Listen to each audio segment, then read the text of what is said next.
minera. Esta fue mi última acción en Asturias. Voilà, c'est sa dernière performance. En Asturias, en la mina. Pero aquí estoy feliz en Bretaña. Il est heureux maintenant en Bretagne. Porque yo estuve aquí en el año 1993. Il est venu en 1993. Representando a Asturias en el Fórum des Arts de Lorient. Voilà, parce qu'il est venu représenter les Asturies pendant les expositions. Era el año de Asturias. C'était l'année de l'Asturie.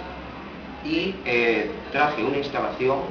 Il a apporté une installation que dediqué a Marie de la France, María de Francia, qu'il a dédié à Marie de France, titulada Deux Amants, titulada Dos Amants en bretón, dos amantes.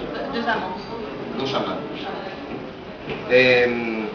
Pero actualmente nadie recuerda en Asturias esa instalación. Voilà. Mais actuellement, personne ne se souvient de cette installation d'Asturias.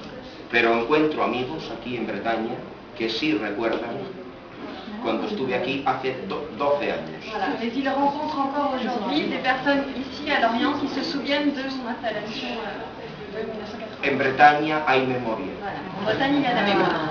Hay memoria. Yo pienso que es debido a la sal. Voilà, il pense que c'est dû au sel. La sal, Voilà. la famosa sal. Por eso mi acción tendrá que ver con la sal. Voilà. Donc du coup, la performance de demain. Merci beaucoup. Et alors, on peut inciter le public à aller assister. Quand vous dites installation, c'est exposition.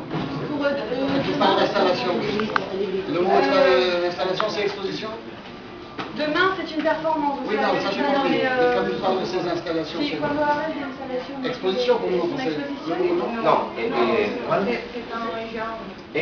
Oui, c'est. Instalación. Voilà.